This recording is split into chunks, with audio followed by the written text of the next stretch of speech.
So, it's summer and it's super fucking hot. I was gonna go for a walk, but I don't want to have heat stroke. And I don't know why I'm making this video. I think it's more for myself. I think it's more so I can watch it back and look at my thoughts from a different angle.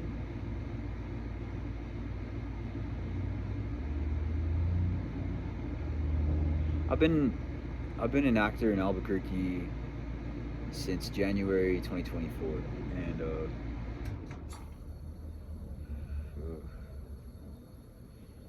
it started off very hungry. You know, all I had was the clothes on my back, and I was staying in a guest room, and it sucked. It sucked so bad. I didn't know anybody, and slowly but surely, I made connections, and I somehow made it to the point where I wrapped my first ever film. Like, not acting in a film, but my first film that I created, directed, produced, wrote, and it feels weird, you know, because I got involved with stuff, and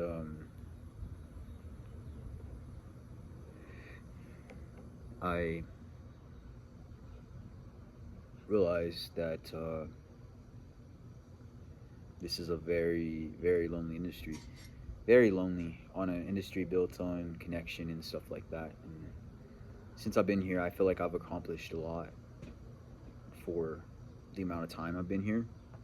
Um, I did my first, and this is not to brag or anything. I don't want you guys to think that. Um,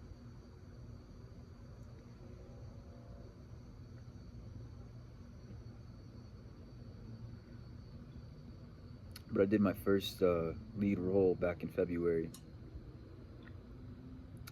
and it felt great. It felt great. I felt like I was.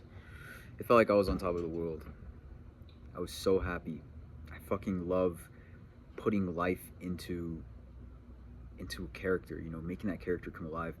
Like when the director pushes a script over the table and says, make something out of this. You know, I trust you. I trust that you are going to make this character into something so human that someone will watch and feel, you know, feel something when they watch you.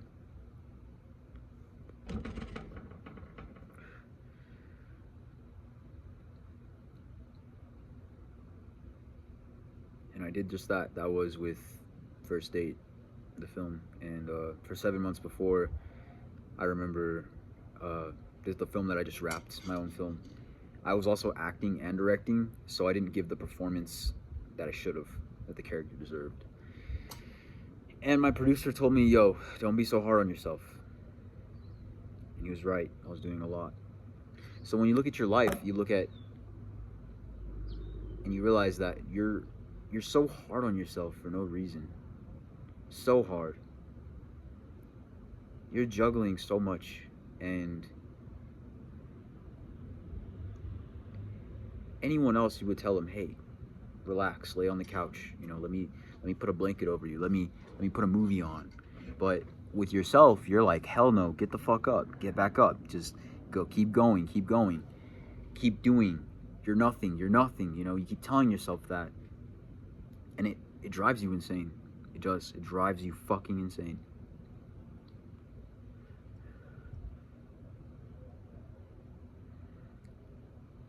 I hate feeling the feeling of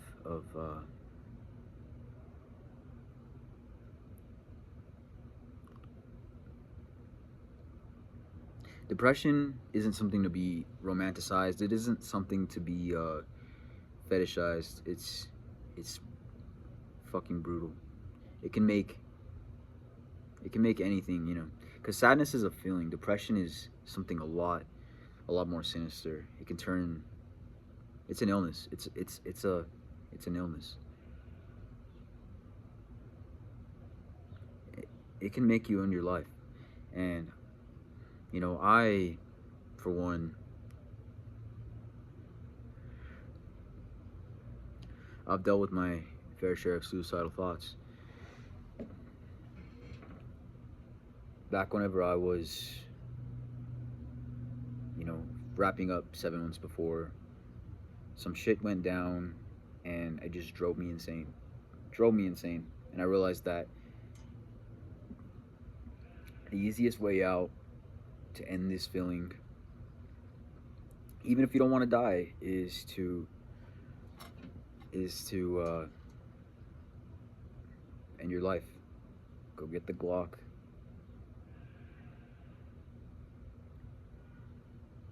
And I thought to myself, if Anthony Bourdain, if Chester Bennington, if they killed themselves, what's so special about me? They were these people who I thought, they died when I was like in middle school. They were these people who I thought that they were so fucking cool, so awesome and beautiful in all these crazy different ways. And then it's just like they killed themselves, and I look to myself, and before I did it, I was like reaching, and then I remembered there was this trick that my coworker showed me, where this is my coworker back in Houston, when I lived in Houston. I was working at, I don't want to say the name of the store.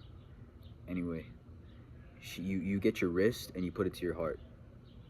You put it to your heart. You press it against your arm, your heart, your wrist, everything. And it feels like someone's hugging you. And 2 weeks ago, when I was wrapping up, I honestly thought that it was time, that I need to die. I need to get the fuck out. I need to find a way out, and this was the only way out. I don't want to die, but this is the only way to stop the thoughts.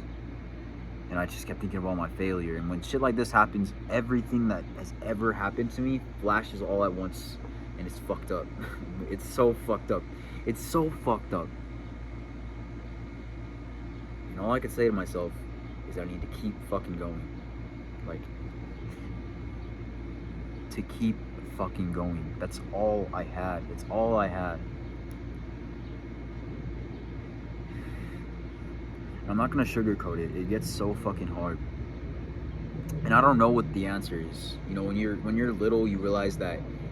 When you're little, you think that adults have it all figured out. And me, I'm 21 now, and I realize that adults don't have it all figured out. The only people who have it figured out fully are like monks or spiritual leaders. Even them, they question life sometimes.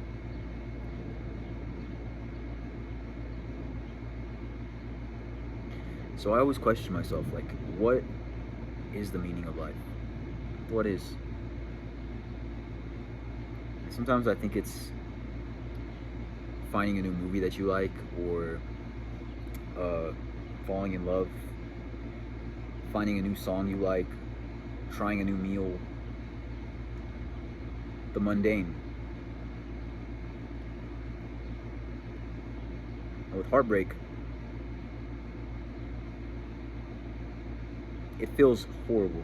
Trust me, I know. Whenever I left Houston to be an actor, I moved to Albuquerque, and before I left, I was in this 8-month-long thing. I don't know if it was 8 months, probably less, but she was Muslim, and I loved her so fucking much, but I could not be with her. I couldn't. I was never enough. So I was like, I'm gonna be an actor, and I'm gonna become so undeniably deep into what I want to do that no one can ever make me feel like I'm almost ever again, or that I'm not enough. But the truth is, I was always enough. I let that one person determine my worth, and that's so fucked up that we do that. It's a drug. It tricks us. It tricks us. But I'm telling you, please do not ever even think about ending your life for someone else, because the right one is out there right now, And they're never gonna meet you if you end your life over someone who doesn't care about you, or someone who just didn't choose you, you know? And a big part of me is telling that to myself.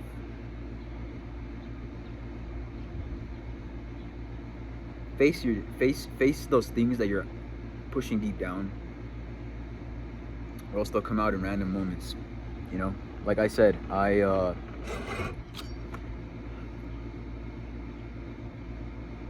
never faced the stuff that happened with the girl. Let's just call her. Let's just call her. I don't know. May. I never faced the things that happened with May. I just pushed it all down, moved, started being an actor, and then it all came out of nowhere, you know, and fucked me over. I got a cut on my finger.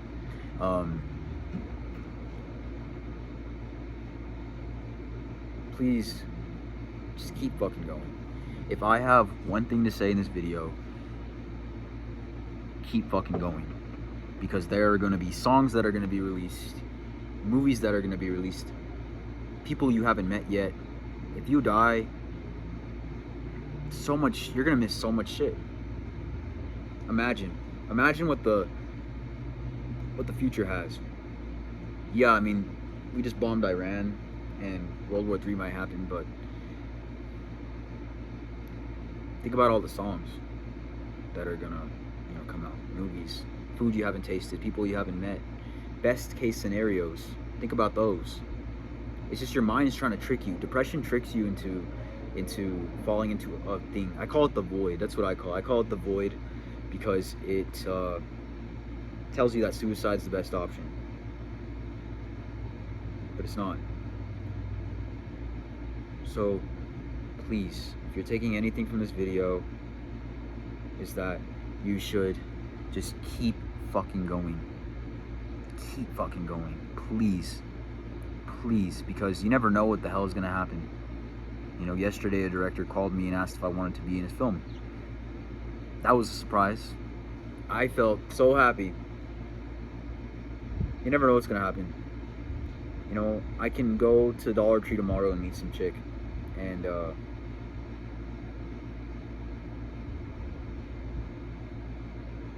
you know, I haven't been to a lot of places. I think about that. I haven't been to a lot of places that I've wanted to go to. Neither have you, so keep fucking going, please. Please. You'll never get to see my movies when they come out. I'm just kidding. But, yeah. Stay safe and keep fucking going, please.